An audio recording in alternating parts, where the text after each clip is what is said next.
একটা বাড়ির মেয়ে যখন একটা নতুন বাড়িতে আসে তখন সেখানকার পরিবেশ, বাড়ি, লোকজন সবই নতুন।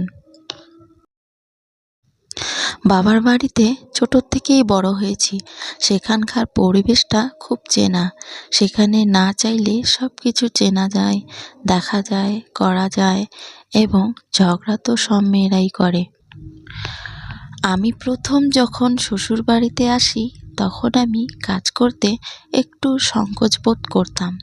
নতুন তো, যদি কোনো ভুল হয়ে যায় তার ভয়ে। কিন্তু যে খুঁত ধরবে সে একটা তিলের মতো দোষ করলেও বাড়িয়ে তিলটাকে তাল বানাবে। তেমনি আমিও নতুন নতুন এরকম দোষে শিকার হয়েছিলাম। সেগুলো মানুষ নিজেদের মধ্যেই ছিল।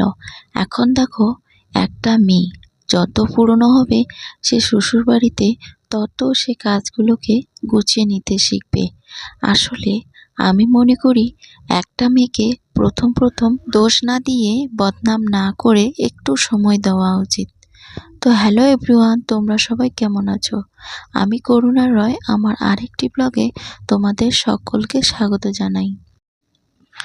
আজ শনিবার, বাড়িতে নিরামিষ, তাই বাসি উঠোন ঝাড় দিয়েই আগে রান্নাঘরটাকে মুছে নিয়েছি যাতে তাড়াতাড়ি শুকিয়ে যায়। তো কালকের কিছু বাসি থালা বাসন ছিল, হাঁড়ি কড়াই ছিল, সেগুলো পরিষ্কার করে এই যে পরিষ্কার করতে না করতে আমার ছেলে উঠে গেছে।